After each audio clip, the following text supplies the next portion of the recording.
Allô tout le monde, ici Julie Massaro. Est-ce que vous avez l'âme entrepreneur? Il y a tellement de gens qui aimeraient ça avoir leur entreprise, être leur propre patron, être à leur compte. Malheureusement, il y en a bien peu qui y parviennent. Pourquoi? Parce que la majorité d'entre eux ignorent qu'ils ont la fibre entrepreneuriale. Si vous vous reconnaissez, aujourd'hui, je vais vous partager 4 signes qui ne mentent pas pour découvrir si vous avez la fibre entrepreneuriale. Avec le tourbillon de la vie, le métro, boulot, dodo, apéro, malheureusement, bien peu de gens prennent le temps de faire un peu d'introspection. C'est une des clés pour savoir ce qu'on aime, qui on est et ce qu'on souhaite. Il y en a qui sont des entrepreneurs nés. Depuis qu'ils sont tout jeunes, ils savent qu'ils veulent être en affaires. Moi, ça a été mon cas. Depuis que j'étais jeune, j'ai toujours organisé toutes sortes d'affaires, j'ai toujours parti toutes sortes de clubs, j'avais toujours plein de projets dans la tête à réaliser. Des fois, mes amis puis mes parents, ils en étaient même découragés. Il y en a d'autres pour qui c'est un peu plus subtil.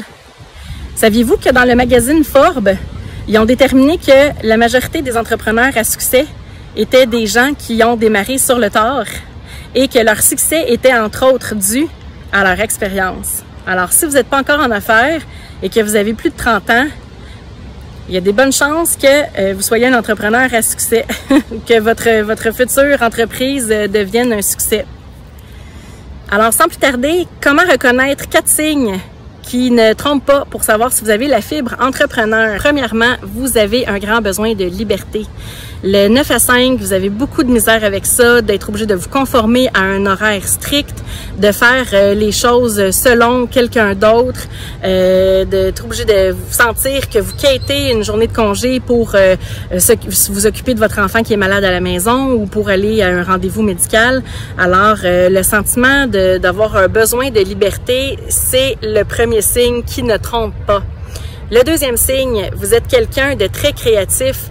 Vous n'êtes pas obligé d'avoir toujours 1 million de projets, mais vous avez beaucoup d'idées quand même et habituellement, vos idées sont bonnes. Les gens y adhèrent. Troisième signe qui ne ment pas, vous avez confiance en vous. C'est sûr que comme... Excusez, il y a un poisson qui vient de sauter. C'est sûr que comme n'importe quel entrepreneur ont des doutes, plus souvent qu'autrement, mais malgré des doutes ou des peurs, vous croyez en vos idées, puis les gens adhèrent à vos idées. Alors, c'est un signe de confiance et finalement, vous réalisez habituellement qu'est-ce que vous faites.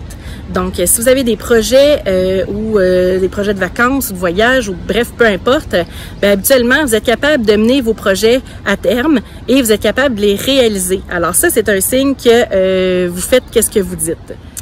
Malheureusement, trop de gens se lèvent avec la boule au ventre et la nausée à savoir qu'ils doivent commencer une nouvelle journée de travail. Moi, j'avais pas la nausée, là, ni la boule au ventre, mais j'avais vraiment l'appel d'être en affaires qui était plus fort que tout et c'est ce qui a fait en sorte que j'ai sauté sur l'occasion dès que j'ai pu saisir une opportunité pour démarrer ma propre entreprise, une garderie privée en installation. Aujourd'hui, je suis vraiment contente d'être en affaires et d'avoir une vie qui me ressemble, une vie remplie de sens. Alors vous, avez-vous l'âme d'un entrepreneur? Et si c'est le cas, quelles actions allez-vous poser suite à ça?